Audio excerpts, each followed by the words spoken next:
lang! Andito lang naman po ako sa malapit. Pero kung makasigaw kayo, parang nasa kabilang mundo ako. Ang sakit po sa tenga. Ay, nako! Kung saan-saan ka na naman nagsususuot. Pakainin mo na yung aso sa labas. Baka nagugutom na yon. Hindi ba't ikaw ang nakatoka sa pagpapakain sa kanya? Sige po, heto na. Magpapakain na ng aso. Ano ba yan? Hindi lang naman ako ang kasambahay dito. Pero palagi na lang ako ang inuutusan na magpakain sa pangit na asong yon.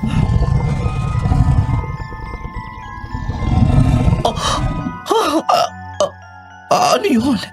Si Brownie ba yung umaangil na yun? Teka, nasa ba si Brownie? Ano to? Diyos ko, anong nilalang yun? Kinakain niya ang mga laman loob ni Brownie? Hindi. Isa yan. Isa yan aswang. Aswang!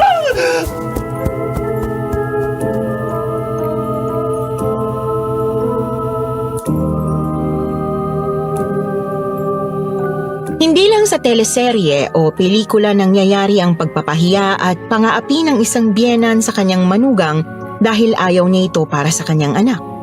Nangyayari din ito sa totoong buhay. Pero paano kung ang biyena na halos isuka ka ay may itinatagong madilim na sikreto pala? Isang sikretong maaaring magdala sa iyo sa kapahamakan. Isang magandang araw po sa inyo, Miss Anne, at sa lahat ng inyong solid listeners. Itago niyo na lamang ako sa panghalang Ophel, 44 years old, at kasalukuyang naninirahan dito sa Laguna.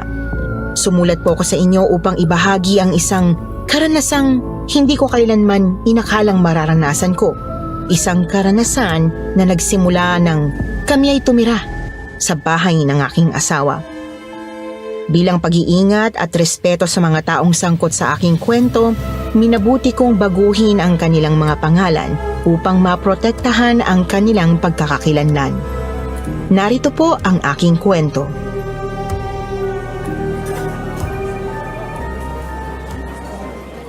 Good morning, miss.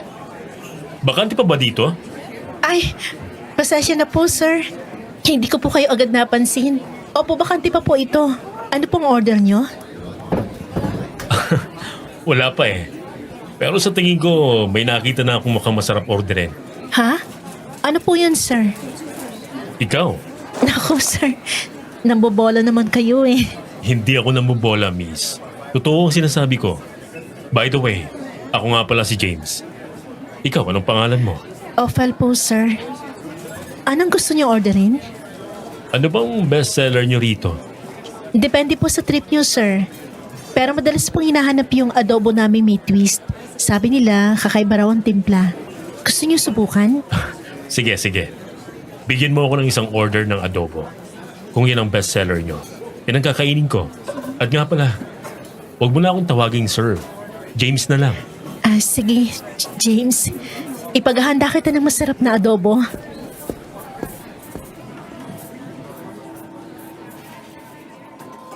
Mula noon, halos araw-araw na siyang bumabalik sa restaurant kung saan ako nagtatrabaho.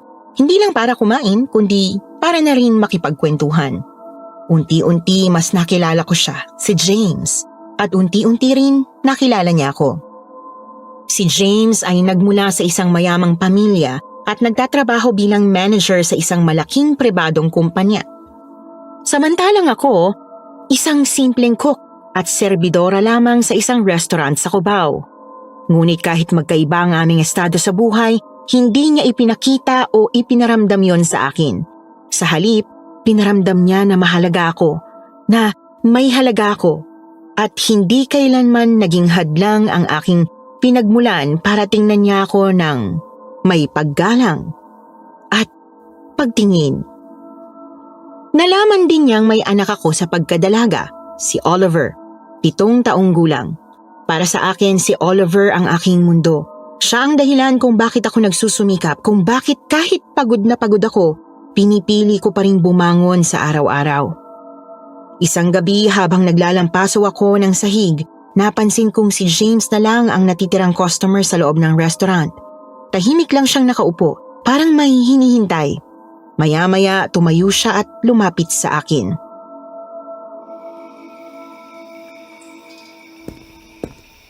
Ophel, may sasabihin sana ako sa'yo. Ano yun, James? May problema ba sa adobong niluto ko? Hindi mo ba nagustuhan? Hindi, ang totoo. Sobrang sarap ng adobo mo, Ophel. Wala na yatang tatalo.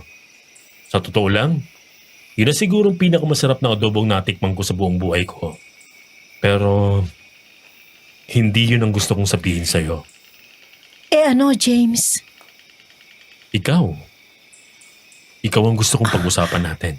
Ano? Anong ako? Anong ibig mong sabihin? Ophel, mahal kita. Mahal na mahal. Alam kong may anak ka na. At alam kong magkaibang mundo natin. Pero handa akong tanggapin ang lahat ng yun, Ophel.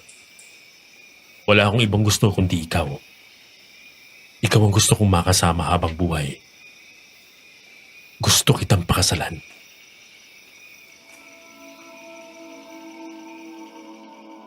Hindi ako nakagalaw sa sinabing yun ni James. Biglang bumilis ang tibok ng puso ko. Parang hindi ko alam kung matutuwa ba ako o maiiyak. Hindi ko inakalang darating ang araw na may isang lalaking magsasabi ng ganon sa akin. At higit sa lahat, tanggap ang buong pagkatao ko. Kasama ang nakaraan at ang anak ko. Sa mga sandaling yon, hindi ko na lang siya basta customer. Hindi ko na lang siya basta kaibigan. Si James, siya na yata ang sagot sa mga dasal kong akala ko'y hindi na pakikinggan. Ngunit bigla akong nag-alala. Kay James wala akong problema. Pero paano ang pamilya niya?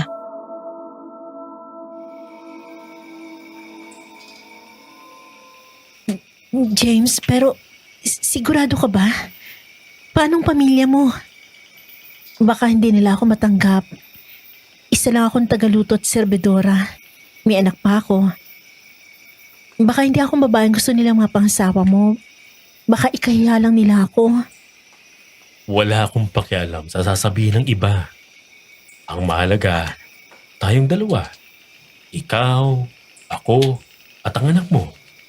Aakuin ko si Oliver na parang sarili kong anak. Ituturing ko siyang tunay na bahagi ng buhay ko. Gagawin ko ang lahat para mapasaya kayo. Ipinapangako ko yan. Totoo ba yan, James? Baka naman pinapaasa mo lang ako. Hindi kita pinapaasa, Ophel. Totoo ang sinabi ko sa'yo. Gusto kitang maging asawa. Gusto kitang pakasalan. Magsimula ng bagong buhay kasama ka. Hindi ko lang gusto na makasama ka. Gusto kong bumuo ng pamilya kasama ka. Gusto kong alagaan ka araw-araw. Sa hirap at ginhawa. James, kahit maikli lang ang pagkakakilala natin, natutunan na rin kitang mahalin. Hindi ko man inasahan darating ka sa buhay ko, pero dumating ka at binago mo ang lahat. Tinanggap mo ko, pati ang anak ko. Pinaramdam mo sa akin na karapat dapat pa rin ako mahalin. Kahit sa dami ng pinagdaanan ko. Hindi ko alam kung ano ginawa ko para mapasaya ang pagmamahal mo. Pero salamat, James. Salamat sa iyo. At kung totoo ngang ito ang simula ng bago nating buhay, handa akong sumama sa iyo, buong puso. Mahal na mahal kita, James. Mahal din kita. Mahal na mahal.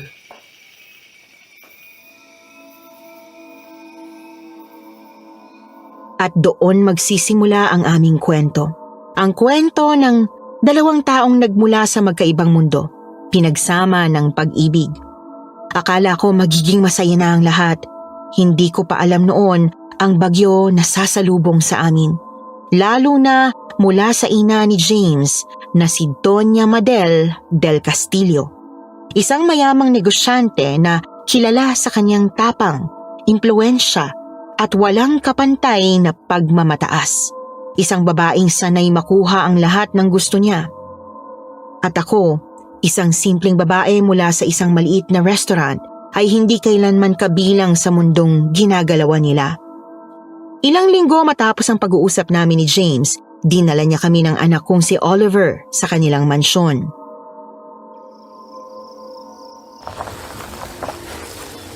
Handa ka na bang makilala ang pamilya ko, Labs? Ipapakilala na kita sa kanila, lalo na kay Mama. Kinakabahan ako, James. Paano kung hindi nila ako magustuhan, lalo ng mama mo? Ayoko maging dahilan ng gulo sa pamilya mo. Basta kumapit ka lang sa braso ko at huwag na huwag mong bibitawan. Ano man ang mangyari, kakampi mo ko. Hindi mo kailangang patunayan ang sarili mo sa kanila. Ang mahalaga, magkasama tayo. At walang sino man ang makakapagpabago sa desisyon kong mahalin ka. Kayong mag-ina.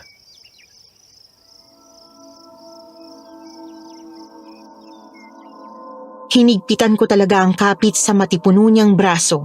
Sa gitna ng kaba at takot, may umusbong na tapang sa puso ko dahil alam kong hindi ako nag-iisa. Sa piling ni James, handa akong harapin ang anumang pagsubok na darating. Ito ang simula ng bagong yugto ng buhay ko at ng aking anak. Pagdating namin sa loob ng mansyon ng mga Del Castillo, naramdaman ko na napaka-manhid ng hangin. Parang humihinga kami sa isang lugar na puno ng lihim at malamig na pagtanggap. Ang bawat sulok ng malawak na bahay na yon ay nagmistulang tanikala na nakatali sa akin, paalala ng mga hamon na kakaharapin namin. Ngunit kahit ganon ang nararamdaman ko, pinilit kong maging matatag para kay Oliver, para kay James, at para sa sarili ko. Napakalaki ng mansyon at tila bawat sulok nito ay may kwentong nakatago mula sa nakaraan. Nakaupo si Doña Madel sa sala, mahigpit niyang hawak ang tasa ng tsaa. Nang makita niya kami, agad siyang tumayo at lumapit sa amin.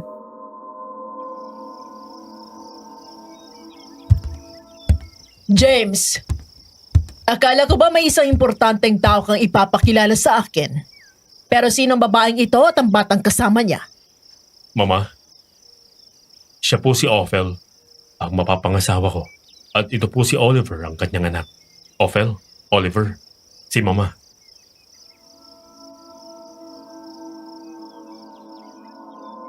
Nakita kong biglang nagbago ang ekspresyon sa mukha ng kanyang ina.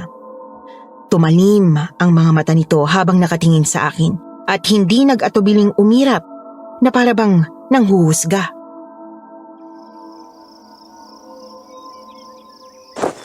Ano? Siya ang mapapangasawa mo at may anak na? Hindi ka ba nag-iisip, James? Sa dami ng babaeng maaari mong piliin, bakit isang dalagang ina pang napili mo? Ano naman kung dalagang ina? Hindi mahalaga sa akin ang nakaraan niya. Ang mahalaga, mahal ko siya. At mahal ko rin ang anak niya na parang sarili kong dugot laman. Ma, hindi ko kailangan ng perpektong babae sa mata ng lipunan. Ang kailangan ko, yung taong totoo ang puso. Yung kayang magmahal at tumanggap ng buo. At nahanap ko yun kay Ophel. Tita, naiintindihan ko po ang nararamdaman niyo, pero mahal ko po si James. Mahal ko po ang inyong anak. Hindi ko kailangan ng paliwanag mo, babae. Alam mo, ang gusto kong maging manugang ay isang babaeng malinis. Yung berhen pa. Yung hindi pa natitikman ng ibang lalaki. Isang manugang na magbibigay ng magandang imahe sa pangalan ng mga Del Castillo. Pero sige, bibigyan pa kita ng isa pang pagkakataon. Sabihin mo nga, ano bang trabaho mo? May negosyo ba kayo o lupain ang pamilya mo? Wala po kami negosyo at wala rin po kami lupain. Isa po akong cook at servidora sa isang restaurant na pinagtatrabahuan ko sa Cubao. Ano? Isa ka lamang hamak na tagaluto at servidora sa restaurant? Ki barbaridad! Ano kalokohan to, James? Nagdala ka rito ng babae na pakakasalan mo pero isang dukha? Nahihibang ka na ba talaga? Mama, hindi ako nahihibang. Mahal ko si Ophel. At wala akong pakialam kung ano ang trabaho niya o estado niya sa buhay. Hindi ko siya minahal dahil sa kung anong meron siya. Minahal ko siya dahil sa kung sino siya. At kung hindi mo matanggap yon, pasensya na. Pero hindi ko siya iiwan. Hindi ko rin tatalikuran ang anak niya si Oliver. Sila ang buhay ko ngayon. At wala kang magagawa, Mama. James, anak! Isipin mo ang reputasyon natin. Paano na ang apelyido natin? Hindi ko matatanggap ang babaeng ito at ang anak niya sa pamamahay na ito! James, tama na. Hayaan mo na. Kung hindi mo matanggap si Ophel at ang anak niya, kung hindi mo matatanggap ang magiging pamilya ko, huwag mo na akong asahan na babalik pa sa bahay na to, Mama. Kahit kailan. James! Huwag mong sabihin yan, anak. Pag-isipan mong mabuti. Huwag ka magpadalos-dalos sa desisyon mo. Alam mong lahat ng ginagawa ko ay para sa inyong magkapatid. Para sa inyong kinabukasan. Sa pangalan natin at sa buong angkan ng Del Castillo. Seryoso ako, Mama. Kung kailangan kong mamili, pipiliin ko si Ophel at si Oliver. Handa akong talikuran ng lahat. Basta't makasama ko lang sila. Mas mahalaga sa akin ang pamilya na pinili ko. Kaysa sa yaman na wala rin namang saysay kung wala ang mga taong mahal ko. James, nasisiraan ka na talaga ng ulo. Kung yan ang gusto mo, James, sige. Pero huwag kang magtataka kung balang araw pagsisihan mo ang desisyon mong yan. James, salamat sa pagmamahal mo sa akin at kay Oliver. Pero hindi mo kailangan mamili. Hindi mo kailangan talikuran ng pamilya mo. Gagawin ko to. Dahil mahal ko kayo ni Oliver, Ophel. Kung hindi kayo kayang tanggapin ni Mama, aalis ako rito sa bahay na to. Bubukod tayo ng tirahan. Kahit na maliit. Mamumuhay tayo ng tahimik at masaya. Basta't magkakasama tayong tatlo. Walang pagsubok na hindi natin kayang lampasan. Hindi ko kailangan ng maranyang buhay kung kapalit naman ay mga taong mahal ko. Ang mahalaga kasama ko kayo. Magre-resign na rin ako sa kumpanya, Mama. Maghahanap ako ng trabaho na sarili kong pinaghirapan. Yung walang kinalaman sa pangalan o kapangyarihan ng pamilyang to.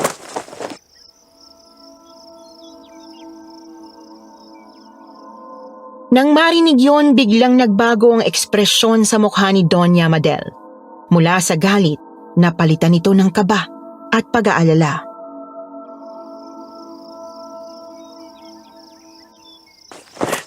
Teka, ikaw ang utak ng kumpanya.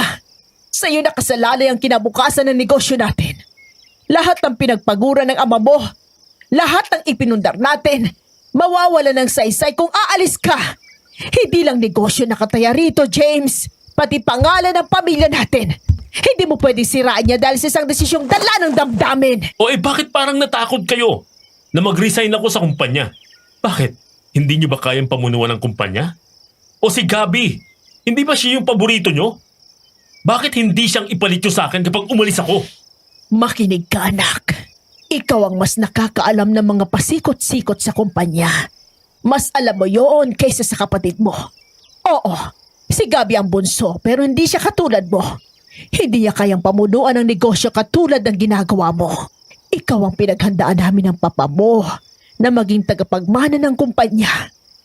Ikaw ang kinikilala ng mga tao roon.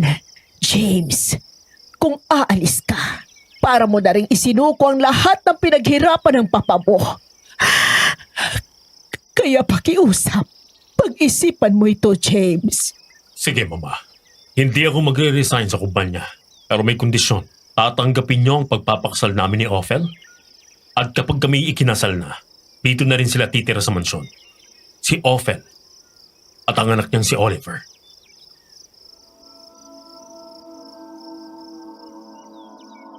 Napansin kong tumingin sa akin si Doña Madel ng makahulugan. Ikinuyom niya ang mga palad, tila pinipigilan ng sarili bago siya sumagot kay James.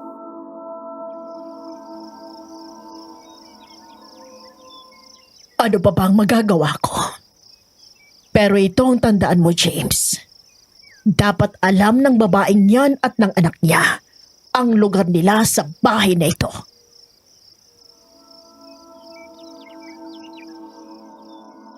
Wala nang nagawa pa si Doña Madel. Kahit alam naming labag sa loob niya ang relasyon namin ni James, itinuloy pa rin namin ang kasal.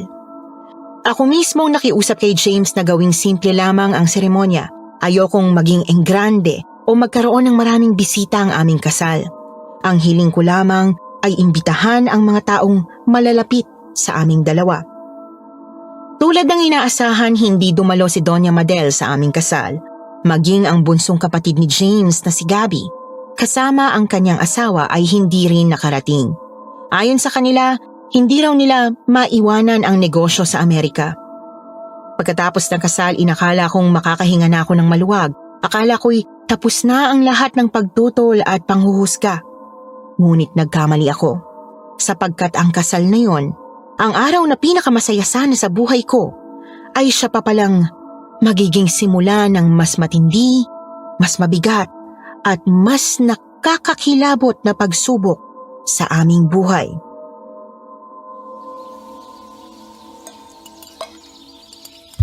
Oh, James anak, gising ka na pala. Maupo ka na rito sa mesa. Manang Oryang, pakidalhan ng kape ang senyorito mo. Opo, ma'am. Salamat, Manang. Pakidalhan din ng kape ang asawa ko. At gatas naman para kay Oliver, please. Sige po, senyorito. Oh, pasensya ka na anak. Akala ko kasi ay natutulog pa ang iyong asawa at ang kanyang anak. Kaya ikaw lang ang inalok ko.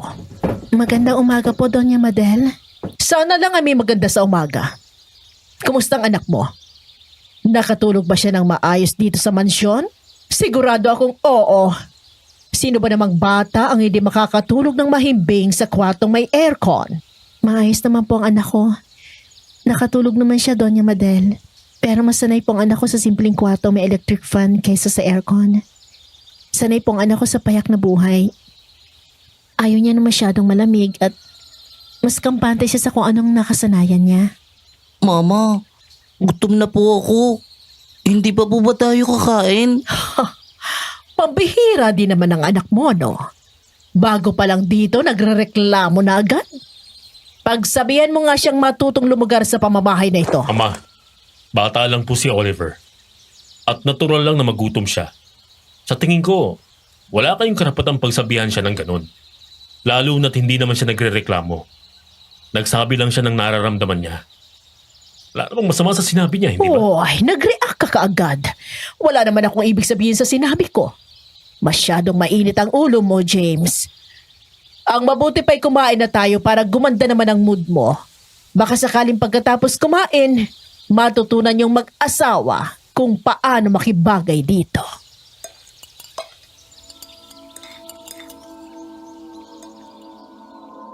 Nakita kong ikinuyom ni James ang kanyang mga palad at nagngangalit ang kanyang bagang sa sinabi ng kanyang matapobreng ina. Hinawakan ko siya sa braso at marahan ko yung pinisil. Nakuha naman niya ang gusto kong iparating na hindi yon ang tamang oras para sumabog. Kaya kahit halatang nanginginig ang kanyang panga sa pagpipigil ng galit, pinili niyang manahimik.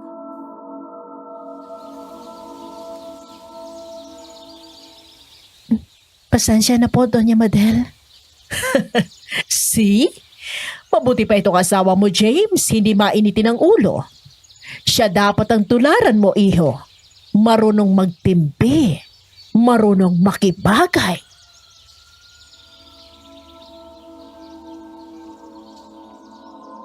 Kahit alam kong mahirap para kay James ang magtimpi, nagawa niya yon para sa amin ng anak ko. Sa likod ng kanyang katahimikan, naroon ang galit na pilit niyang nilunok. Ang mga salitang gusto na niyang isigaw pero pinipigilan. Sa harap ng mapanuring mga mata ng kanyang matapobreng ina, pinili niyang maging isang ama at asawa muna, hindi anak. At sa simpleng pagpigil na yon, lalo kong naramdaman kung gaano niya kami pinoprotektahan. Simula nang tumira kami ng anak ko sa mansyon, araw-araw ay ganoon ang pakikitungo sa amin ni Doña Madel. Bawat kilos ko, bawat kibot ni Oliver, lagi siyang may negatibong komento. Hindi ko alam kung bakit pero ramdam ko na may malalim talaga siyang galit sa amin. Hindi lang dahil isa akong dalagang ina, kundi sa mismong pagkatao naming mag-ina. Hanggang sa isang araw, dumating sa mansyon ang bunsong kapatid ni James na si Gabby, kasama ang asawa niyang si Nancy na kagagaling lang mula sa Amerika. Naabutan nila akong nakaupo sa sala habang naglalaro si Oliver ng paborito niyang kotse-kotsihan.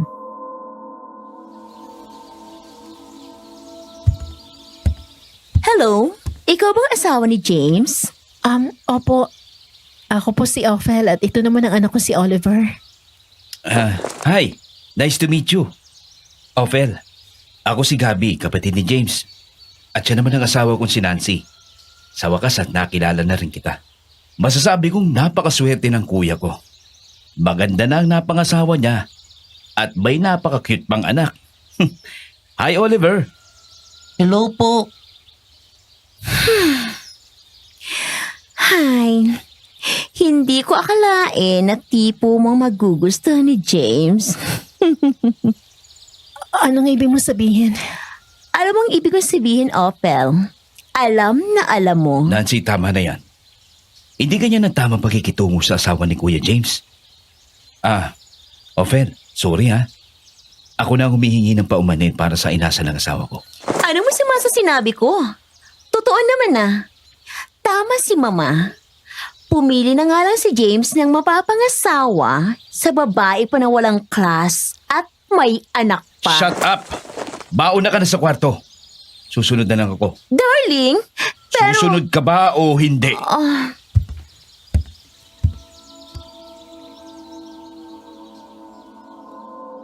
Miss Anne, nakita kong umirap muna sa akin si Nancy bago padabog na umalis sa harapan namin ni Gabby.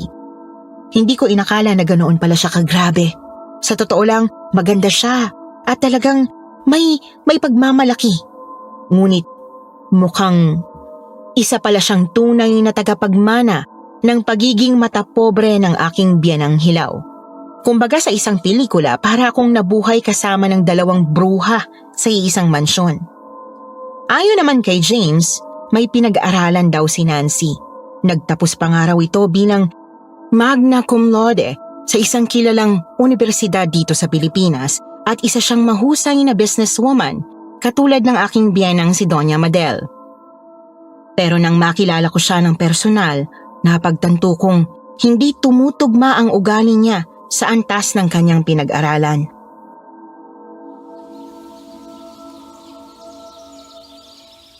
Muli, ako na humihingi ng paumanin sa inasal ng asawa ko, Ophel. Minsan, hindi talaga niya mapigilan ng sarili niya sa pagsasabi ng mga bagay na naiisip niya. Pero mabait naman si Nancy. Sigurado akong magkakasundo rin kayo sa kalaunan. Sana nga, Gabby. Pero hindi mo kailangang humingi ng paumanhin. Naiintindihan ko naman. Hindi madali ang makahalubilo sa mga taong hindi mo pa ganong kilala. Siguro, panahon lang ang kailangan para matutunan namin tanggapin ang isa't isa.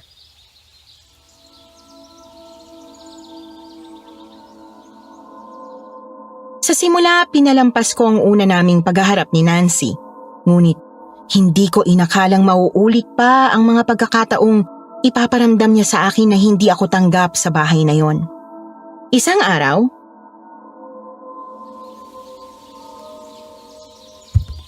Magandang umaga. May pupuntahan kayo? Sayang di mo na naabutan ng kuya mo, Gabby. Nagmamadaling umalis eh. Oo nga eh.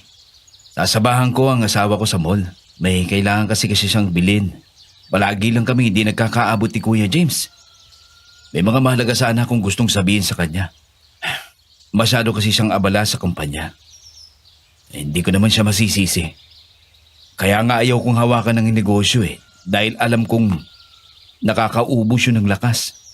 Hindi lang ng oras ang kinakain ito, kundi pati emosyon. Kaya mas pinili kong mabuhay ng may balanse sa pagitan ng trabaho at pamilya. At isa pa, kayang-kaya naman niya na pamunuan ng kumpanya. Dahil matalino si Kuya. Ang hirap kasi sa'yo, darling. Masyado mong minamaliit ang sarili mo. Kaya tuloy ang kuya mo ang nakikinabang sa lahat sa kumpanya. Sobrang hina mo kasi. Hindi ka kasi katulad ng kapatid mo, matalino. Kaya napag-iiwanan ka niya. Aanhin mo ang pagiging paborito ni Mama kung hindi naman ikaw ang namumuno sa kumpanya. Huwag mo kong umpisahan ha, Nancy. Matagal ko nang tinanggap na hindi para sa akin ang pamumuno ng kumpanya. Hindi ako kasing galing at kasing talino ni Kuya James. At ayos lang yun. Di ko kailangang patunayan ang sarili ko sa paraang gusto mo. Mas mahalaga sa akin ang kapayapaan kaysa sa posisyon. Okay, fine. Wala na akong sinabi. Baka magalit ka na naman kasi. By the way, Ophel, alam mo ba na may mahalagang event na pupunta ng pamilya ngayong weekend? Nasabi na ba sa'yo ni James? Ha? Anong event yun? Pasensya na, mukhang nakalimutan yatang sabihin sa akin ni James.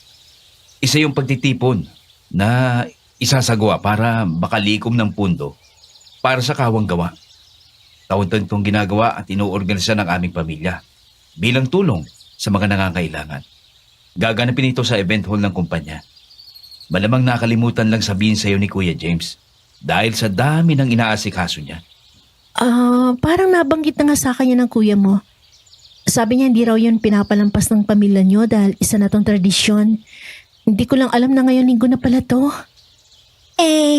Ano ba naman kasing alam mo?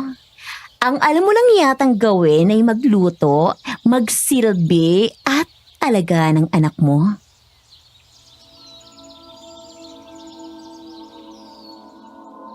Nagpanting ang tainga ko sa hirit na yon ng mata pobre kong hipag.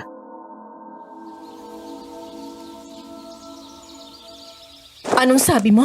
Ang sabi ko, baka ang alam mo lang naman ay ang magluto, magsilbi at mag-alaga ng anak mo. Tagaluto at pagiging serbidor ang trabaho mo sa isang restaurant kung saan ka nakilala ni James, hindi ba? Pasensya na. Pero hindi ko nagusto ng sinabi mo. Oo, cook ako at serbidora sa isang restaurant at hindi ko yun ikinakahiya. Kung akong papipiliin, handa akong balikan ng mga trabaho yon dahil marangal ang maging tagaluto at tagapagsilbi. Pinatigil lang ako ni James sa pagtatrabaho kaya ako yung iniwan. Kaya wala kang karapatang maliitin ang trabaho ko. Tumigil ka, Nancy! Hindi ka na nakakatuwa, ha? Ayusin mo ang ugali mo. Bakit? Totoo naman na. Anong masama sa sinabi ko? Baka kasi hindi sinabi sa'yo ng asawa mo, Ophel, ang tungkol sa event dahil alam niyang wala ka namang alam tungkol doon. Wala ka ring alam sa negosyo. Kaya ang mas mabuti pa, manatili ka na lang dito sa bahay. Huwag ka nang sumama sa amin. At saka, hindi rin pwedeng isama ang mga bata ron. Bawal. Kaya hindi mo rin may isasama ang anak mo. Wala rin naman akong balak sumama kung ikaw lang din ang isa sa makakasama ko ron. Mas gugustuhin ko magbukmuk dito sa bahay kaysa makita ko ron ang pagmumukha mo. Hindi ako mahilig magkunwari, Nancy. At hindi ko kailangang ipagsiksikan ng sarili ko sa mga taong ayaw sa akin. Dahil kahit anong gawin mo, hindi ka magiging katulad namin. Hindi sapat ang pagiging asawa ni James para maging parte ka ng mundong ito. Enough, Nancy! Huwag mong maliitin si Ophel. Dahil lang sa pinanggalingan, hindi sukatan ng pera o estado sa buhay para sabihin mas mataas ka sa ibang tao. Kung ganyan ka magsalita, mas lalo mong pinapatunayan kung gaano kakitid ang pananaw mo. At kung may hindi karapat-dapat dito, hindi si Ophel yun, kundi ang ugali mong parang laging may hinahanap na mali sa ibang tao. Nakakahiya ka! Hindi na tayo aalis. Nawala na ako ng gana.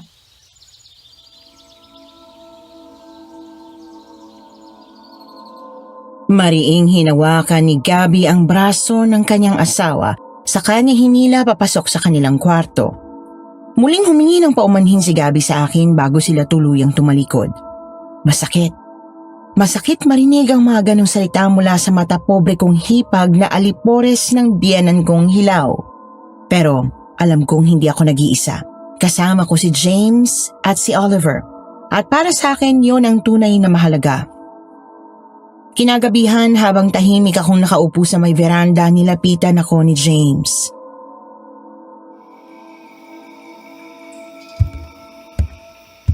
Okay ka lang ba, Labs? Sinabi sa akin ni Gabi ang ginawa sa'yo ng asawa niya.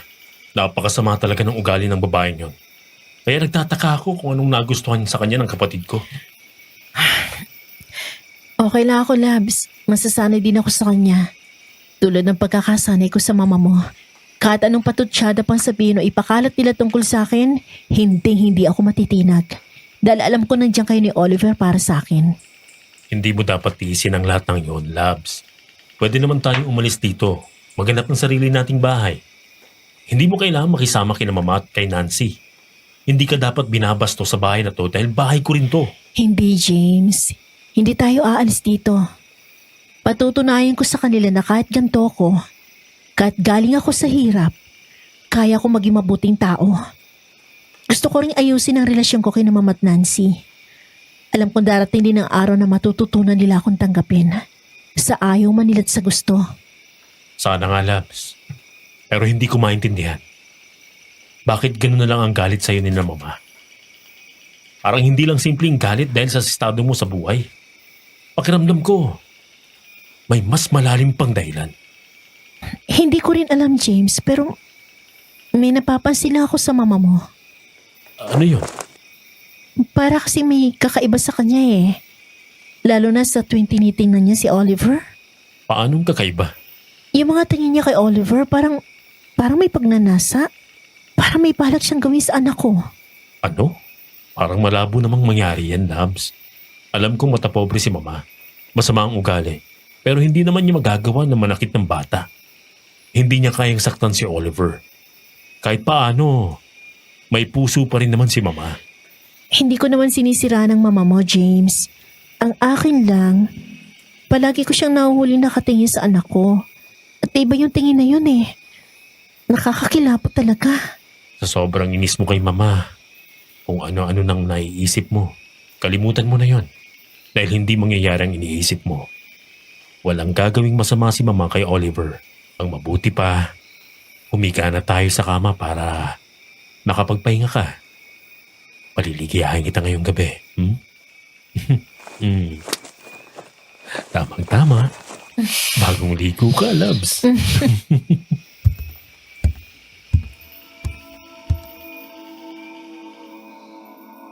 Wala na akong nagawa. Nadarang na ako sa paglalambing sa akin ni James. Sa bawat haplos at halik niyang nagpapalimot sa akin sa lahat ng agam-agam. Sandaling nawala ang aking pangamba at napalitan ng init at pagnanasa. Pero sa likod ng isip ko, nandoon pa rin ang kaba. Ang mga matang yon, ang mga titig ni Doña Madel kay Oliver. Hindi ko makalimutan, para siyang may itinatagong kung ano sa likod ng katauhan niya. Ngunit hindi man lang namin namalaya na malapit na pala itong mabunyag. Isa itong lihim na kay tagal nang nakatago at sa pagbubunyag nito, tuluyang magbabago ang buhay naming lahat. Isang gabi na isipan kong ipagluto si James ng paborito niyang adobo. Maingat kong inihanda ang mga sangkap ng adobo, baboy, suka, toyo, bawang at paminta. Sa malawak nilang kusina, abala ako sa pagluluto. Nakatanghod pa nga sa akin ang isa sa mga kasambahay nilang si Alvin na mukhang takam na takam sa niluluto ko.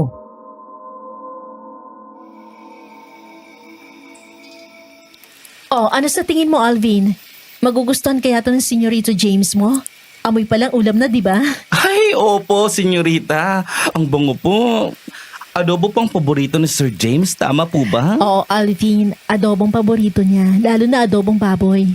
Alam mo naman, bihira lang ako makapagluto rito, kaya kailangan ko talagang pagbutihin at sarapan ang luto ko. Tsaka isa pa, huwag mo na akong tawagin senyorita. Ate na lang tawag mo sa akin. Sige po, ate. Kaso po ang problema, baka magalit si Doña Madel. Ayaw niya kasi ng amoy ng lutong bahay sa loob ng mansyon. Ha? Ganun ba? Hindi ko naman kasi alam eh. Hindi yan nasabi sa akin ni James. Pero baka naman hindi niya maamoy kung isasara natin ang lahat ng bintana at pinto dito sa kusina. O kaya magpapabango na lang ako agad pagkatapos ko magluto. Sayang naman kung hindi matikman ng senyorito mo itong niluto ko eh. Pinaghandaan ko pa naman talaga to. Ay, naku ate, sana nga po di niya maamoy yan. Baka po kasi magkagulo. Kapag nalaman ni Doña Madel na may nagluluto ng adobo sa loob ng mansyon. Minsan na po siyang nagalit ng todo sa isang kasambahay dahil lang sa amoy ng nilutong pritong isda. E di hamak naman na mas matapang ang amoy ng adobo. Lalo na kung may toyo at bawang na gaya nito. Ay, nakakatakot pa naman magalit yun ate. Bakit naman nakakatakot?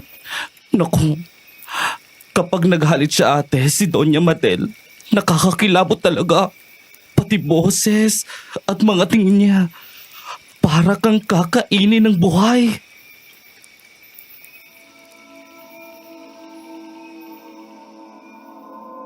Sa sinabi ng kasambahay, napagtanto ko na tama ang obserbasyon ko.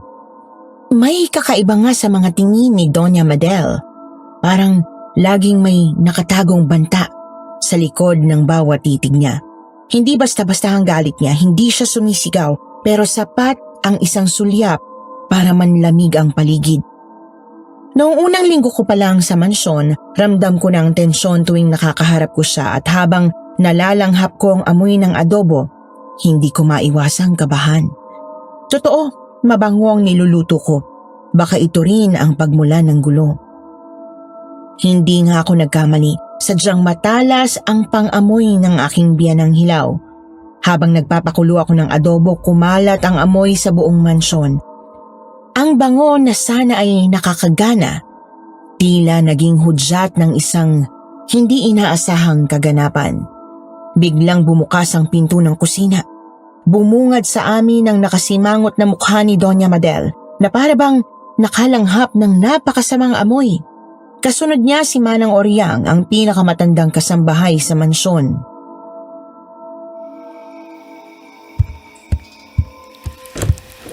Ano yung naamoy ko? Ang baho! Ang sangsang ng amoy! Para ako nasusuka! At Doña Madel, magandang gabi po. Nagluto lang po ako ng adobo. Paborito po kasi ito ni James. Adobo! Napakabaho! Ano ba klaseng amoy yan? Ang baho-baho ng niluluto mo! Dako, Alvin. Ay bakit mo hinayaan si Senyorita Ophel na magluto rito sa kusina? Alam mo namang ipinagbabawal ni Doña Madel ang lutong bahay, hindi ba?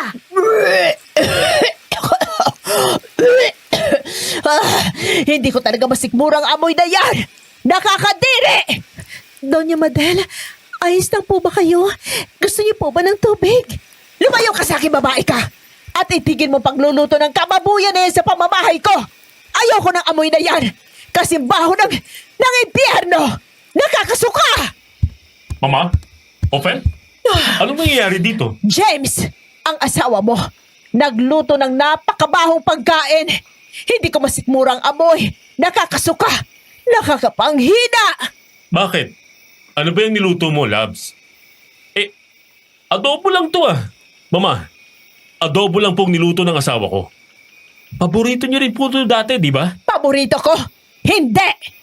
Kailanman ay hindi ko nagustuhan na nakakadiri pagkain na yan. At ayoko na makita ang adobo na yan sa pamamahay ko. Totoo ba, James? Paborito ng mama mo ang adobo? Oo, Labs. Paborito ni Mama ang adobo nun. Palagi niya itong pinapaluto ng mga bata pa kami ni Gabi. Pero anong nangyari? Bakit bigla na lang? Ayaw mo na, Mama? Ay, hindi ko alam. Basta ayoko ng amoy na yan. Itapon niyo yan ngayon din. Ayoko makita yan! Doña Madel, kalma lang po. Aalisin ko na po ito sa kusina. Pero hindi ko po ito itatapon. Para ito sa asawa at anak ko. Pinagpaguran ko po ang pagluluto nito kaya naniniwala ako may karapatan akong itabi ito.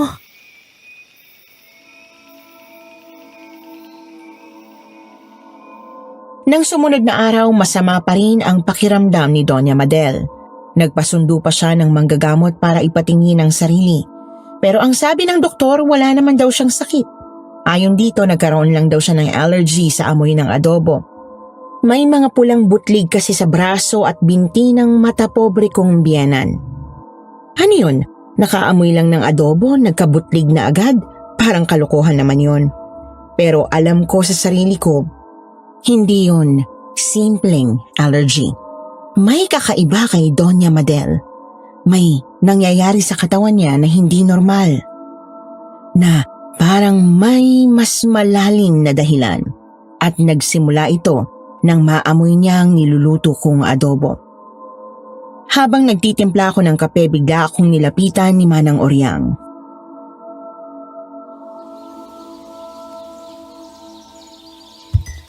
Senyorita, ayos lang po ba kayo? Pagpasensya niyo na ho si Doña Madel. Ganun talaga siya. Hindi niya gustong amoy ng adobo. Ayos lang po ako, Manang Oryang. Pero bakit po ganun si Doña Madel? Bakit ayaw niya sa amoy ng adobo? Ang sabi po ni James, dati raw paborito niya yon. Tama po si Senyorito James. Paborito nga ho ni Doña Madel ang adobo.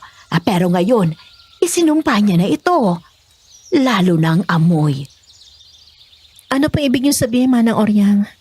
May alam po ba kayo? Wala naman. Pero alam mo naman ang mga tao, hindi ba? Nagbabago. Kaya pati ang pang-amoy at panlasa nag-iiba rin.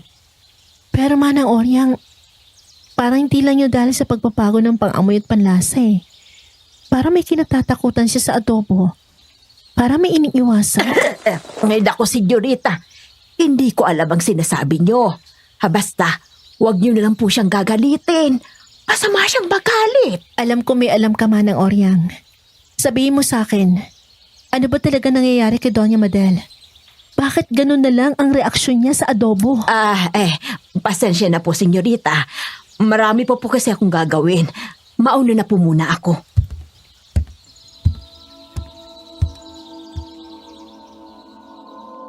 Nagmamadaling umalis si Manang Oryang, kaya mas lalo akong naghinala na may itinatago siya tungkol sa nangyayari sa aking matapobreng biyenan. Pero ang naging reaksyon niya sa adobo, ang nakita kong takot sa kanyang mga mata at ang paglilihim ni Manang Oryang, lahat ng yon ay nagtuturo sa iisang bagay. Mayroong kakaiba. May isang madilim na lihim na matagal nang nakatago sa mansyong yon. At alam kong ang adobo ang susi para unti-unting mabuksan ang lihim na yon. Hindi ako titigil hanggat hindi ko natutuklasan ang katotohanan at alam kong si Manang Oryang ang makakatulong sa akin. Kaya hindi ko siya titigilan hanggat hindi siya umaamin. Isang hapon nilapitan ko siya habang nagwawalis ng mga tuyong dahon sa likod bahay.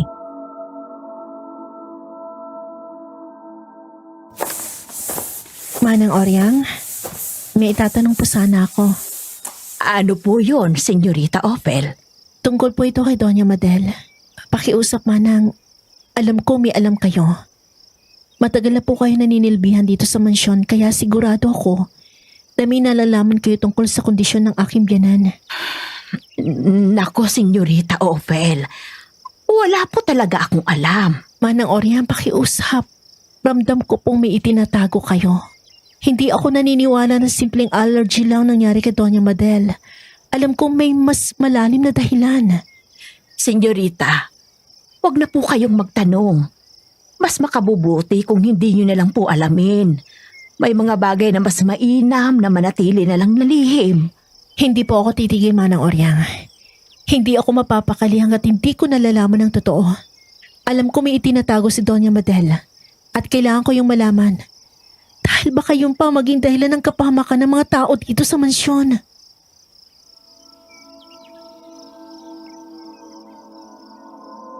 Napayuko si Manang Oryang, waring malalim mang iniisip. Pagkaraan ng ilang saglit, lumingalinga siya sa paligid bago nagsalita.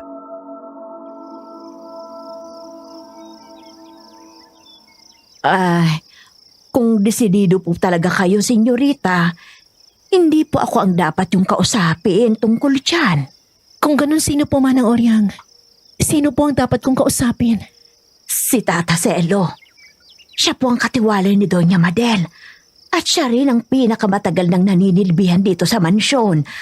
Mas marami po siyang alam kaysa sa akin. Maraming salamat, Manang Oryang.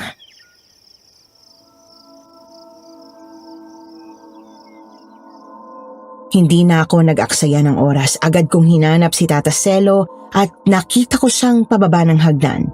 Ayon kay Manang Oryang, si Tata Selo ay isang tahimik at matapat na tao. Kaya raw ito nagtagal ng maraming taon sa mansyon.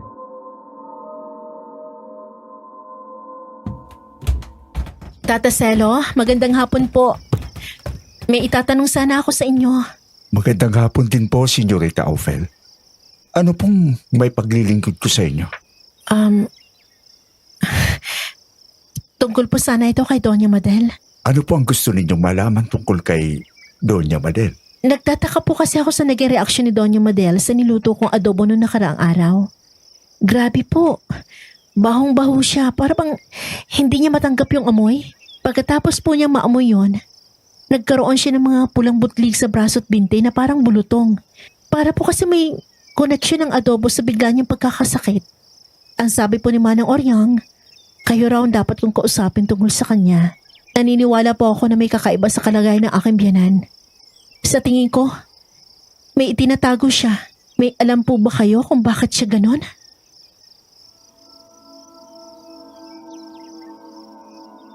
Natigilan ang matanda. Waring nag-aalangan kung magsasalita o hindi.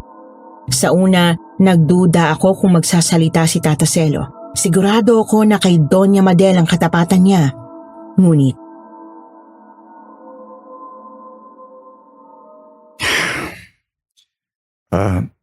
Senyorita Ophel, dati naman pong gustong-gusto ni Doña Madel ang adobo bago pa mangyari ang... Bago po nangyari ang alin? Bago pa siya mabiyuda. Bago pa mamatay ang kanyang asawa na si Don Luis. Ano pong nangyari nang mabiyuda siya? May kinalaman po ba yun sa adobo? Maselan po ang kwento, Senyorita Ophel. May mga bagay na mas mainam pang manatili na lang na sikreto ito. Pakiusap, Tata Celo. Kailangan ko talagang malaman. Nag-aalala po ako para sa kanya. Para may koneksyon ang pagkakasakit niya sa naamoy niyang adobo. Yung naging karamdaman niya, hindi po yun basta simpleng allergy lang. At para po siyang may itinatagong matinding takot o trauma. At kung may mas malalim pa pong dahilan, karapatan ko malaman, hindi po ba? Dahil nasa iisang bubong lang po kami. Kung ganun po, makinig kayo, Senyorita Ophel. Dahil kayo po ang asawa ni Senyorito James, may karapatan kayong malaman ang ilang bahagi ng nakaraan. Pero sana, ano man ang marinig ninyo ngayon, wag na wag niyong ipagsasabi sa iba. Opo, Tata Celo. Pangako po. Hindi ko ito ipagsasabi kahit kanino. Nung nabiyuda si Doña Madel, labis ang naging pagbabago sa kanya. Bukod pa rito, nagkasakit siya ng malubha. Madalas siyang nanghihina at sinasabi niyang sumasakit ang buo niyang katawan. Ngunit ang higit namin ikinabahala ay ang kakaiba niyang kinikilos tuwing sumasapit ang gabi. Bakit niya po sinabing kakaiba? May mga pagkakataon po kasi na bigla na lamang siyang nagising ng 10 oras na gabi. Tulala, parang wala sa sarili. Minsan, naririnig namin siya nagsasalitang bagsa. Parang bumubulong-bulong sa hangin. Isang gabi, nahuli ko siyang nasa kusina. Nakatitig sa kawali. Akala ko nga ay nagluluto siya pero paulit-ulit lang niyang binabanggit ang isang pangalang hindi ko kilala. Nang tanungin ko siya kinabukasan, sinabi niyang wala siyang natatandaan. Natatandaan niyo pa po kung ano yung pangalan na binabanggit niya? Hindi ko na po matandaan senyorita. Basta doon na po nagsimula ang pag-iwas niya sa adobo. Isang gabi, nagluto si Manang Oryang ng adobo at inihain ito sa kanya. Kala namin ay magugustuhan niya. Lalo na't si Manang ang nagluto. Gustong-gusto niya kasi ang luto ni Manang Oryang. Pero nang makita at maamoy niya ang adobo, bigla siyang nagsisigaw. Nagwala siya. Pagkatapos noon, nagsimula ng pagsusuka niya at ang pagsama ng kanyang pakiramdam. Mula noon, pinagbawal na niya ang pagluto ng adobo sa loob ng mansyon. At simula na rin noon, para bang may kakaibang presensya na bumabalot sa kanya. Bakit bigla na lang po siya nagkaganon? At ano pong kakaibang presensyang sinasabi niyo bumabalod sa kanya, Tata Celo? Hindi ko na rin po alam kung ano talaga yon, senyorita. Basta iwasan niyo po si Doña Madel tuwing sasapit ang gabi, lalo na kung kabilugan ng buwan. Ano pong ibig niyo sabihin? Basta, hindi ko na po masasabi sa ngayon. Pero malalaman mo rin sa tamang panahon. Ang mahalaga, mag-ingat ka sa kanya. At tama ka, senyorita. Ang adobo nga ang dahilan ng pagbabago niya. Hindi niya kinakaya ang amoy nito. Para siyang nababaliw at nauubusan ng lakas sa tuwing naaamoy niya ito. Pero bakit nga kailangan ko mag-ingat sa kanya, Tata Celo? May lihim na itinatago ang donya, Senyorita Ophel. Isang lihim na nagpabago sa kanya. At malaki ang kinalaman ng yumao niyang asawa na si Don Luis sa lahat ng yon. At ano pong kinalaman ng asawa niya? Hanggang dito na lang po muna ang masasabi ko, Senyorita Ophel. Sana sapat na ang naibahagi ko para kayo mag-ingat. Lalo na po ang inyong anak. Ingatan niyo po siya.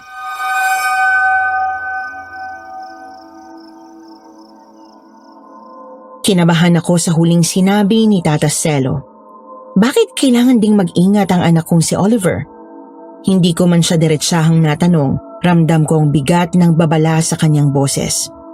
Mabilis ang tibok ng puso ko habang palabas ako ng mansyon. Sa may hardin, nakita ko si Oliver na masayang naglalaro.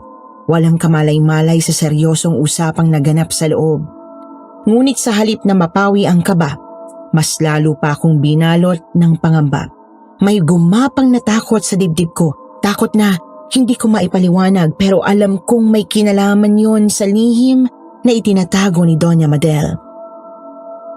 Isang gabi habang mahimbing na natutulog ang lahat sa loob ng mansyon, ako'y nagising.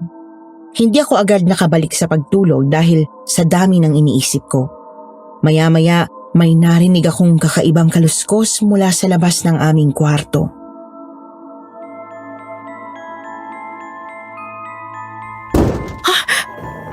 Anong ingay yun? Para may tao sa labas. Kasabay ng kakaibang kaluskos ay ang mahinang pag-angil ng tila isang hayop. Kinilabutan ako. Pumasok agad sa isip ko. Baka may nakapasok na mabangis na hayop sa loob ng mansyon. Pero imposible. Malayo naman kami sa kakahuyan kaya malabo ang hinala kong yon. Sa kabila ng takot, naglakas loob akong lumabas ng kwarto para silipin kung ano ang nasa labas. Tahimik ang buong bahay. Ilang hakbang pa lang, biglang nanindig ang mga balahibo ko nang mapansin kong may gumagalaw sa dilim. Hindi ko maaninag kung ano pero ramdam ko. May mga matang nakatitig sa akin mula sa kadiliman, ngunit pilit kong nilabanan ang kaba. Ayokong magpatalo sa takot. Hindi, Ophel. Guni-guni mo lang to. Tinatakot mo lang ang sarili mo. Mas mabuti pang bumalik ka na sa kwarto.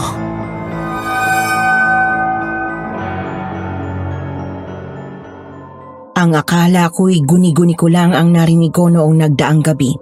Pero sa mga sumunod na gabi, mas naging madalas at mas nakakakilabot ang mga kakaibang tunog. Minsan para bang may kung anong lumilipad sa labas ng bintana tapos biglang mawawala. Minsan naman ay may kumakaluskos mula roon. Parang may gustong pumasok o sumilip sa loob ng kwarto namin. Sinubukan kong sabihin yon kay James pero hindi siya naniwala. Sabi niya baka nananaginip lang daw ako. Dala lang siguro ng stress o pagod. Pero alam ko sa sarili ko, gising ako. Gising na gising.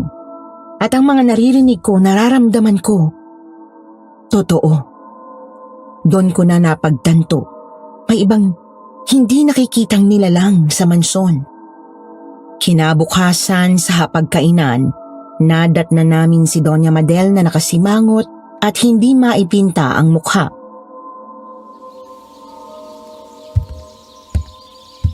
Magandang umaga, Mama. Anong maganda sa umaga, ha? Lalo na kapag nakikita ko yung asawa mo, nakakapag-init ang ulo. Kung iinsultihin mo lang ang asawa ko, hindi na kami kakain dito. Labs, pagbihis kayo ni Oliver. Sa labas na lang tayo mag-breakfast. Kung gusto niyong kumain sa labas, sige. Pero maiiwan dito si Oliver. Nagulat ako sa sinabi ng biyenan kong hilaw. Ano pong ibig niyo sabihin? Gusto ko maiwan dito ang anak mo, Ophel. Gusto ko siya makasabay sa pagkain dahil naaaliw ako sa batang ito. Oliver, iho. Samahan mo muna si Lola rito, ha? Marami akong ipinahandang pagkain. Aba, anong nangyari sa iyong mama? Bakit bigla ka yatang bumait sa anak ni Ophel?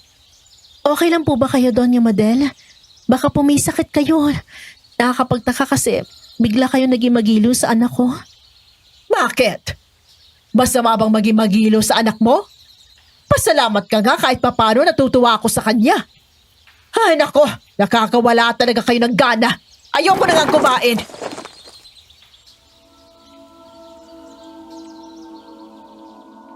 Dali-daling umalis sa hapagkainan ang matapobre kong biyenan at bumalik sa kanyang kwarto.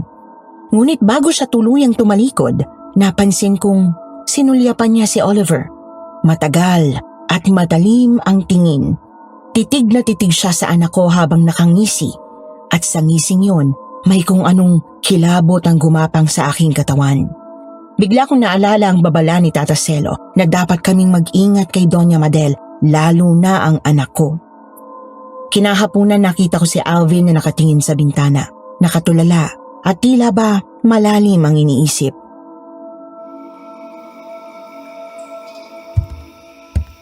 Oh, Alvin. Bakit parang wala ka sa sarili? May problema ba? Ay, kayo po pala, Senyorita Opel. Wala naman po. May iniisip lang po ako. Ano naman yun? Teka, tungkol ba yan sa mga kakaibang ingay na narinig natin nung nagdaang gabi? Opo, Senyorita. Narinig niyo rin po pala? Oo, dinig na dinig ko. Nakakatakot nga eh. Sa palagay mo, ano kaya yon, Alvin? Ang mabuti pa po, huwag niyo na lang pong alamin. Baka mapahamak lang kayo, Senyorita. May alam ka ba, Alvin? Kung may nalalaman ka, sabihin mo sa akin. Nauna ko na nakausap si naman ng Oriang Tata Celo. May mga sinabi sila tungkol kay Doña Madel. Totoo ba mga yon? Senyorita Opel, sa tagal ko pong naninilbihan dito sa mansyon, marami na po akong nakita, lalo na tuwing kabilugan ng buwan. Si Doña Madel, nagbabago po siya ng anyo. Ano? Nagbabago ng anyo? Ang mga mata niya, nagiging pula at nanilisik. Ang mga kuko niya, humahaba at nagkakaroon siya ng mahahaba at matutulis na pangil. Ano? Aswang si Doña Madel? Opo, Senyorita. Aswang si Doña Madel. Mula nang matuklasan namin ang totoo, pinili na lang naming magbulag-bulagan at magbingi-bingihan. Dahil mahal namin ang aming trabaho at higit sa lahat, ang aming buhay. Mamayang gabi, muli na naman siyang magbabago ng anyo. Kabilugan kasi ng buwan mamayang gabi. Mag-ingat po kayo. Huwag na huwag kayong lalabas ng kwarto niyo. At higit sa lahat, ingatan niyo po si Oliver. Huwag niyo po siyang pababayaan. Dahil gustong gusto ng aswang ang laman loob ng mga bata. Diyos ko, totoo nga ang babala ni Tata Celo. Kailangan na namin mag-ingat sa aking biyanang hilaw. Dahil isa pala siyang aswang.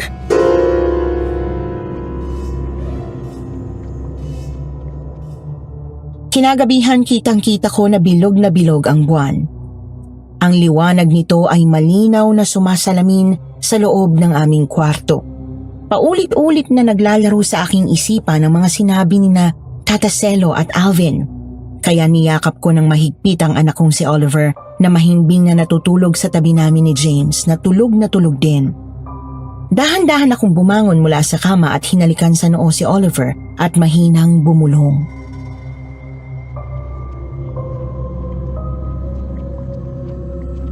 Hindi ko hahayaang mapahamak ka, anak.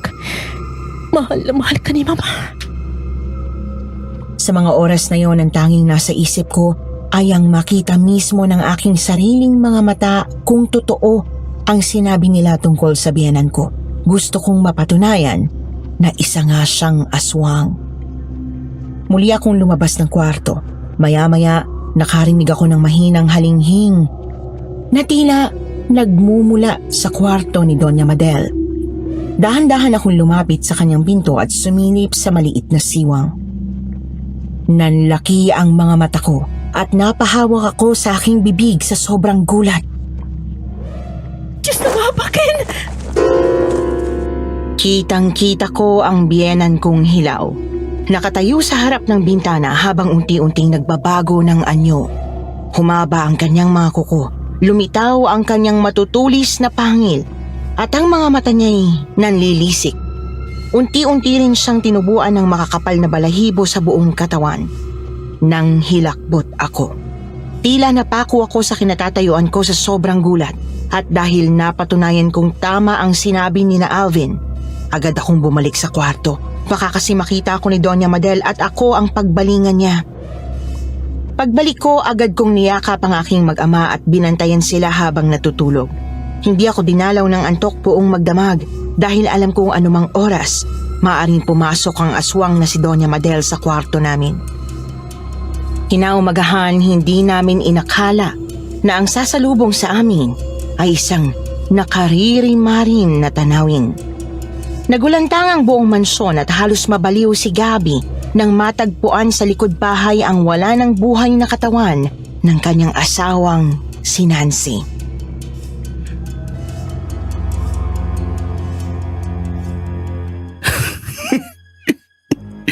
Sinong may gawa nito sa'yo? Napakahayop na gumawa nito sa asawa ko. Walang kasing sama ang gumawa niyan kay Nancy. Demonyo lang ang may kayang gumawa ng kanyang kalupitan. Diyos ko, hindi ko akalain mangyayari to kay Nancy. Kahit madalas kami hindi magkasundo at palagi niya akong tinatarayan, hindi niya deserve ang ganitong uri ng kamatayan.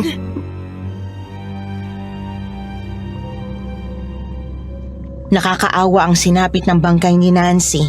Butas ang kanyang dibdib at tiyan. Naliligo sa sarili niyang dugo at wala ng puso, pati ang mga laman loob. Nakatirik ang mga mata at nakalabas ang dila.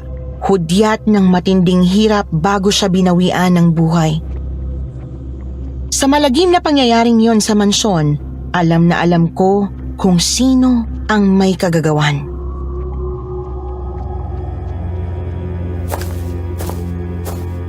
Ano ba't nagkakagulo kayo rito? Ang ingay-ingay nyo! Bakit? Oh my God! Anong nangyari? Sino gumawa niya kay Nancy? Hindi rin namin alam, Ama. Walang nakakita. Nagulat na lang si Alvin nang makita ang bangkay ni Nancy na nakahandusay dito sa Harden. Parang nilapan ng isang mabangis na hayop, pero hindi ito ordinaryong hayop. Mukhang napakabilis nito at napakailap. Hindi ako naniniwala na isang mabangis na hayop ang pumatay sa asawa ko. Sigurado akong isang taong halang ang bituka ang may kagagawa nito. Isang kriminal.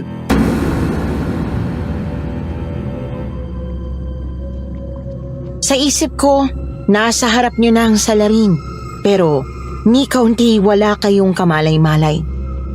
Kinuha ko ang pagkakataon para makausap ng sarili na ng aking asawa.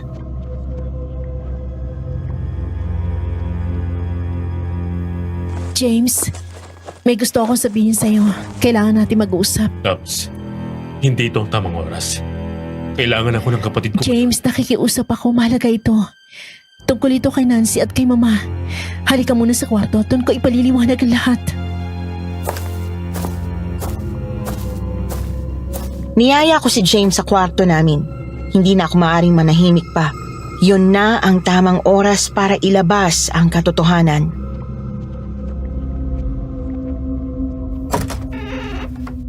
Ano ba yun, Labs? Bakit kailangan pa natin pumasok dito sa kwarto? Gaano ba kasi ka-importante yan? James, ang mama mo, si Doña Madel. Anong meron kay Mama? James, ang mama mo, hindi siya ordinaryong tao. Labs, ano bang sinasabi mo? Hindi kita maintindihan eh. Pakinggan mo ako, James. Ang mama mo hindi siya tao. Isa siyang aswang. At siyang hinala kong pumatay kay Nancy. Labs, ano ba yung sinasabi mo? Nagbibiro ka ba? Aswang? Ano kung kalokohan yan? Hindi ako nagbibiro, James. Nakita ko siya kagabi. Nanlilisik ang mga mata. Humaba ang mga kuko at may matutuli siyang pangil. At yung pag-iwas niya sa adobo, yung pagiging magagalitin, pati na rin yung pagkakaroon niya ng mga butlig sa balat niya, James, lahat yun konektado. Nahihibang ka na ba? Hindi aswang si Mama.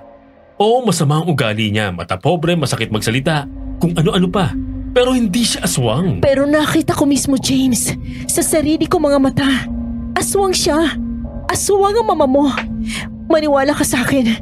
Siya ang pumatay kay Nancy. Hindi ko alam kung ano nang pinagsasabi mo, Ophel. Pero ayoko nang marinig yan. Hindi halimaw si Mama. Itigilan natin itong pag-uusap na to. Wala naman itong patutunguhan eh.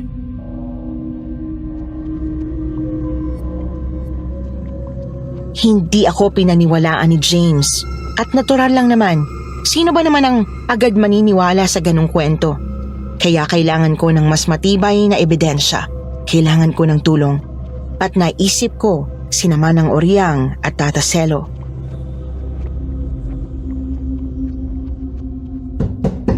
Manang Oriang! Manang Oriang, nandiyan po ba kayo? Manang Oriang! Senyorita Ophel, Anong ginagawa niyo rito sa maid's quarters? Kailangan kong tulong niyo, Manang Oryang. Alam kong alam niyong totoo. Nakita ko si Doña Madel kagabi, nagbago siya ng anyo, naging aswang. Sigurado kong alam niyo rin yun. Yung nangyari kay Nancy, siyang may gawa, hindi ba? Siyang pumatay kay Nancy. Senyorita Ophel, huwag niyo na po akong tanungin.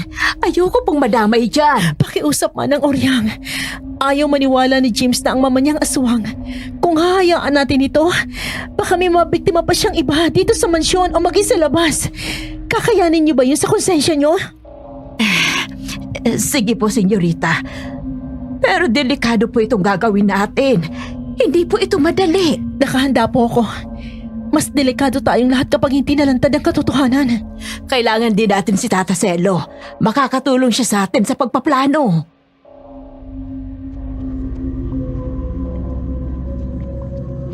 Dali-dali rin naming pinuntahan si Tata Selo para ipaalam ang lahat. Alam naming hindi kami maaaring mag-aksaya ng oras. Bawat sandaling mahalaga dahil baka sa susunod ay may mabiktima na naman ng aswang na si Doña Madel.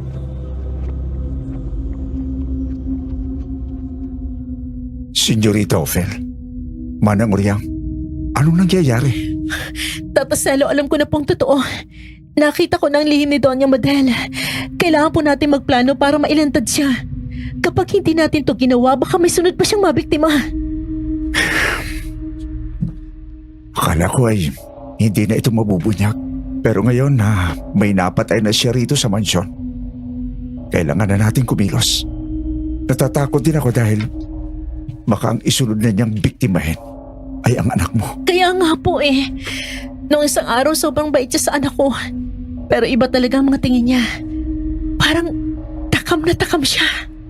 Dahil gustong-gusto ng mga aswang ang karne at laman loob ng mga bata. Para sa kanila, napakasarap niyon sa panlasa. Kaya nga sinabi ko sa iyo, ingatang mabuti ang anak mo. Siya ang punteriya ng aswang. Hindi. Hindi ko hahayaang mangyari yun sa anak ko.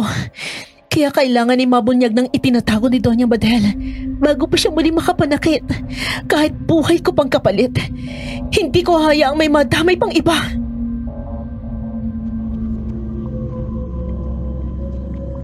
Magkasama kami ni Manang Oryang at Tata Selo sa pagbubuo ng plano.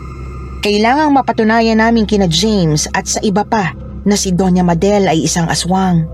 Kailangang mailantad ang kanyang tunay na pagkatao. Hindi ito magiging madali. Matalino si Doña Madel at bihasa sa pagtatago. Pero para sa kaligtasan ng aking anak at ng iba pa, at para sa katotohanan, handa akong gawin ang lahat. Hindi ako matatakot. Nang sumunod na gabi ay ang gabing magbabago sa lahat. Handa na kami ni Manang Oryang at Tata Selo. Pati si Alvin ay sinabing sasama sa amin.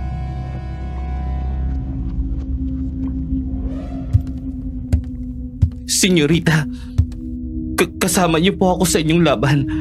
Ayoko na pong may mabiktima pa ang aswang. Baka sa susunod, ako na. O baka mga mahal natin sa buhay ang pagdiskitahan niya. Salamat, Alvin. Para sa katahimikan nating lahat, kaya natin to gagawin.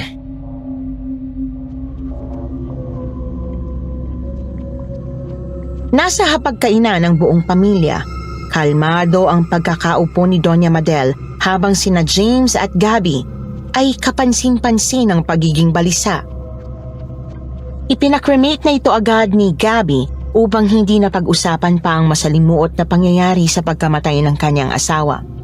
Naroon din ang anak kong si Oliver na katabi pa sa upuan ng biyenan kong hilaw. Laking gulat nila nang lapitan namin sila.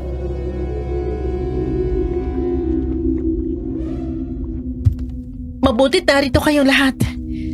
May gusto sana akong sabihin sa inyo. At ano naman yan, Ophel? Huwag mong sabihin makikipaghiwalay ka na sa anak ko. Aba, magandang balita yan. Matagal ko nang sinasabi, hindi ka bagay kay James. Wala kang pangalan, wala kang yaman at lalong wala kang karapatang mapabilang sa pamilyang ito. Pasensya na aking pinakamamahal na biyanan, pero hindi yun ang pakay namin. Nandito kami para isiwalat ang katotohanan kung sino talagang pumatay kay Nancy. Ophel? Ano na naman to? Huwag mong sabihin si mama naman ang pagbibintangan mo. Teka. Anong ibig mong sabihin, Ophel? James, Gabi, pakiusap, pakinggan niyo muna ako. Doña Madel, hindi ka na namin hayaang magtago. Alam ko ng totoo mong pagkatao. Ha? Anong kalokohan yan, Ophel? Mag-ingat ka sa mga pinagsasabi mo. Alam ko hindi ka isang ordinaryong tao, Doña Madel. Alam ko ng lihim mo na isa kang aswang.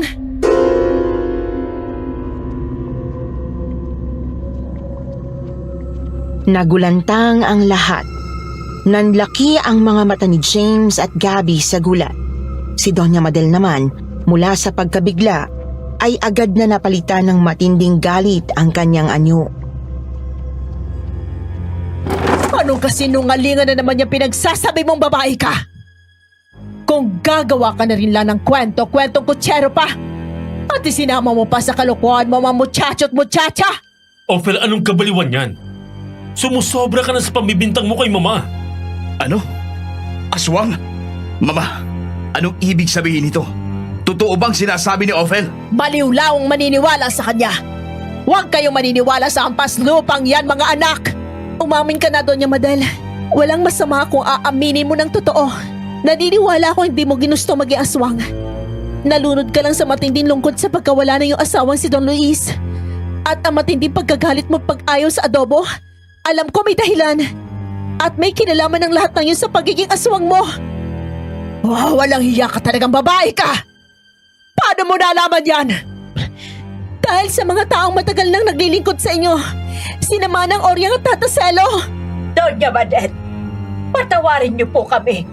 Pero totoo po ang sinabi ni Senyorita Ophel. Matagal na po naming alam ang totoo.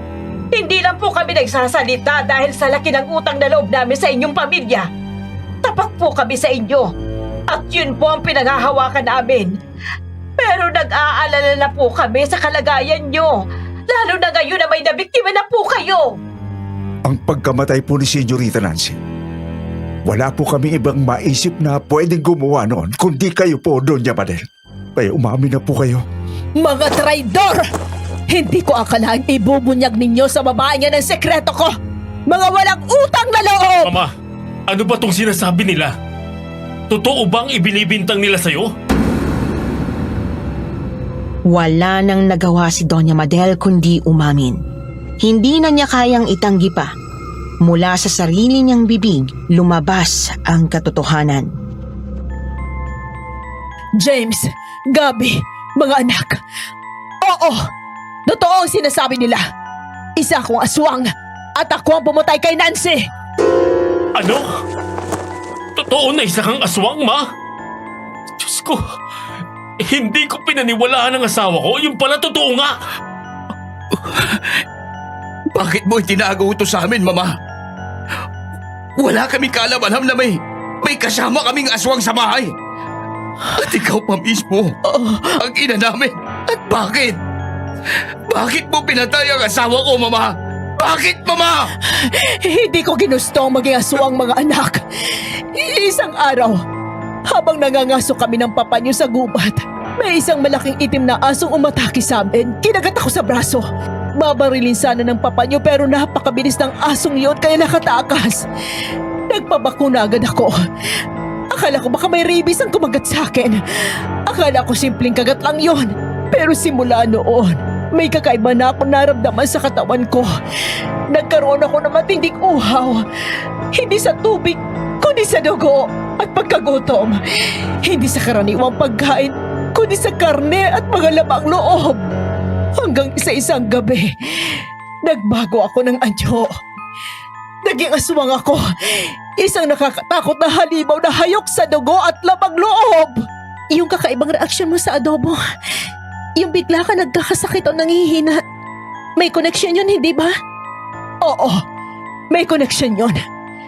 Siyempre, may sahog na bawang ang adobo at isa yun sa mga kinatatakutan ng tulad kong aswang. Sa sobrang tapang ng amoy na niluto mong adobo, nagkaroon ako ng mga butlig sa balat.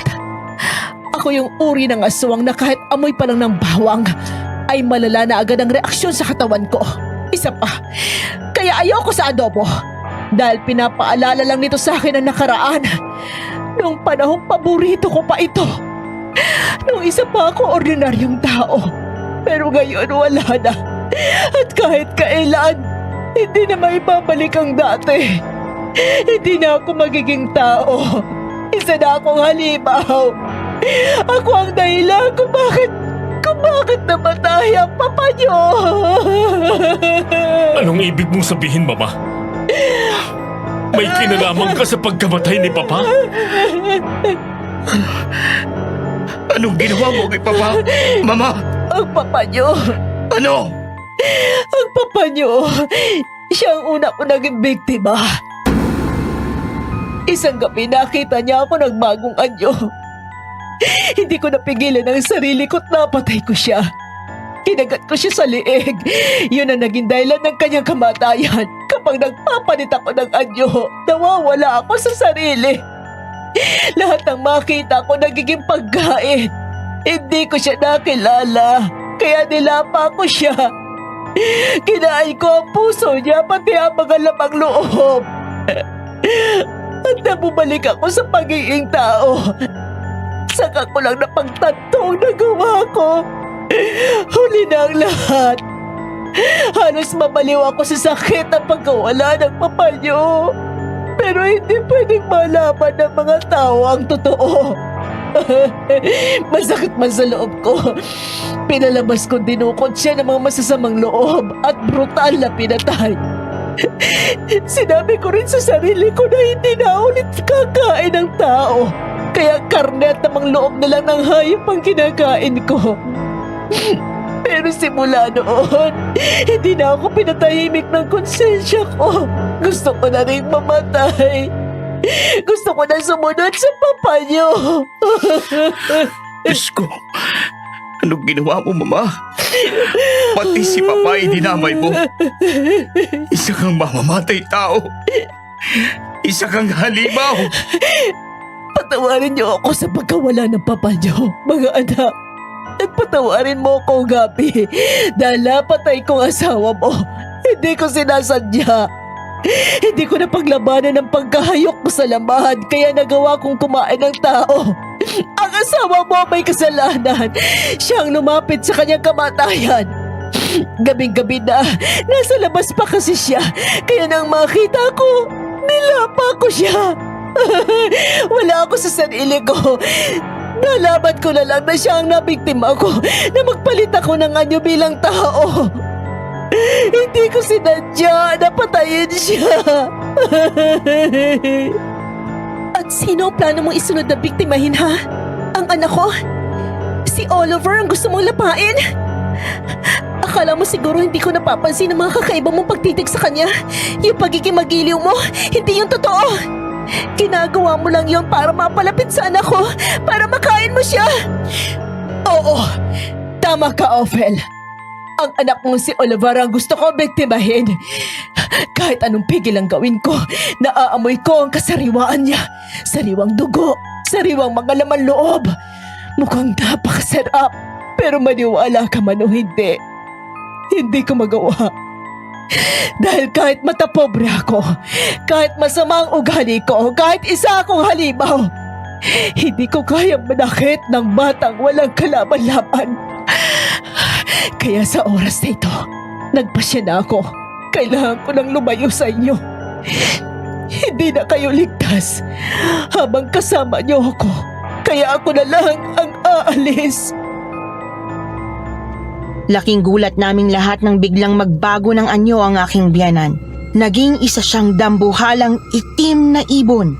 At pagkatapos ng kanyang pagbabagong anyo, muli siyang nagsalita. Muli, patawarin niyo ako, James. Anak, patawarin mo ako.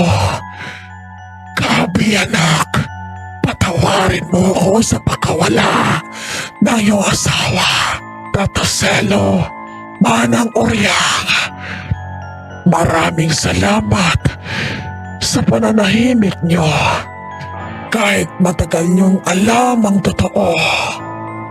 Ophel, kahit hindi pa rin kita tanggap para sa anak ko, ipangako mo sa akin na mamahalin mo siya.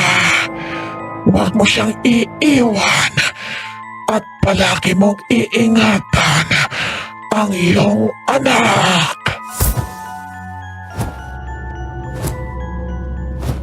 Nakita naming lumipad ang dambuhalang ibon palabas ng bintana. Bilog na bilog ang buwan sa labas. Tila ba saksi sa katotohanang nabunyag noong gabing yon. Natahimik kaming lahat, walang nakapagsalita. Tanging malamig na hangin ang tunog ng kanyang pag-alis at ang bigat ng isang lihim na kailanmay hindi na mabubura ang naiwan sa loob ng mansyon. Hindi pa rin ako makapaniwala sa lahat ng natuklasan ko ngayong gabi. Si Mama, siya ang aswang. Patawarin mo ako, Labs. Hindi ako naniwala sa'yo. Totoo pala talagang sinabi mo. Aswang si Mama. At Diyos ko, ang hirap tanggapin. Labs, kahit ako siguro magagalit kung pagbibintangan ng nanay ko isa siyang aswang. Pero sana, huwag kayong magtanim ng galit o sama ng loob sa kanya. Siya pa rin ang inyong ina. At gaya ng sinabi niya, hindi niya pinili ang nangyari. Isa lang siyang biktima ng kapalaran, ng isang sumpang hindi niya ginusto. Kung may natutunan man tayo ngayong gabi, yun ay ang magpatawad. At ang lakas ng loob na tanggapin ang katotohanan. Gaano man ito kabigat. Pero napakasakit ng katotohanan na si Mama ang pumatay kay Pa. At sa aking asawa na si Nancy. Hindi ko alam kung kailan ako tuluyang makakabangon sa sakit na iniwan ng lahat ng ito. Pero kahit masakit, kahit mahirap, pipilitin kong intindihin. Dahil alam kong kahit si Mama, nahirapan din. At pinagdusahan niya ang lahat ng iyon na mag-isa lamang. Pero sana, sa paglayo ni Doña Madel, ay tuluyan na tayong matahimik dito sa mansyon. At sana, wala na siyang mabiktimang inosenteng tao. Sana nga. Sana nga.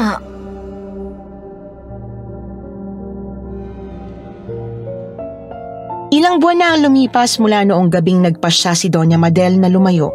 Simula noon, hindi na namin siya muling nakita pa. Pinilit naming magsimulang muli at unti-unting kalimutan ang mapait na nakaraan.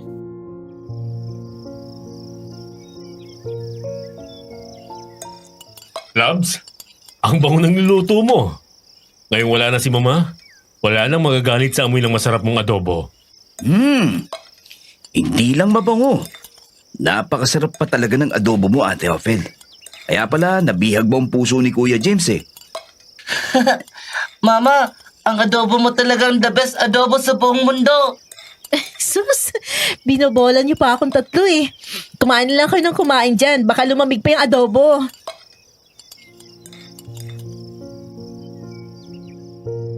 Hindi nagtagal ay muling nagmahal si Gabby, Miss Anne. Nakakilala siya ng isang bagong babae, si Irene, at ngayon ay malapit na silang ikasal. Hindi tulad ng dati niyang asawang si Nancy na may pagkamata pobre, si Irene ay napakabait at may mababang loob. Kami naman ni James ay masaya pa rin nagsasama bilang mag-asawa kasama si Oliver at ang kanyang baby brother na si Cyrus. Oo, nagkaroon din kami ni James ng sarili naming anak. Hanggang ngayon ay wala pa rin kaming balita kung nasaan na si Doña Madel. Hindi na namin alam kung siya'y buhay pa o wala na. Kung buhay pa siya, hangad namin na sana nasa mabuti siyang kalagayan. At kung wala na siya, sana ay natagpuan na niya ang kapayapaan. Kung tatanungin ko kayo, sa tingin ninyo, ano na kaya nangyari sa aking biyenan na isang aswang? Ipinagpatuloy kaya niya ang pagkain ng laman loob ng tao? O pinili na lang niyang manatili sa pagkain ng karne ng hayop? Hanggang dito na lamang po kwentong takip silim. Totoong hindi madaling tanggapin ang katotohanan, lalo na kung ito'y nakakayanig at nakakapagpabago ng buhay. Pero sa kabila ng lahat, natutunan naming yakapin ang katotohanan at magpatuloy sa buhay. Maraming salamat sa pakikinig. Muli, ako po si Ophel at ito ang aking kwento.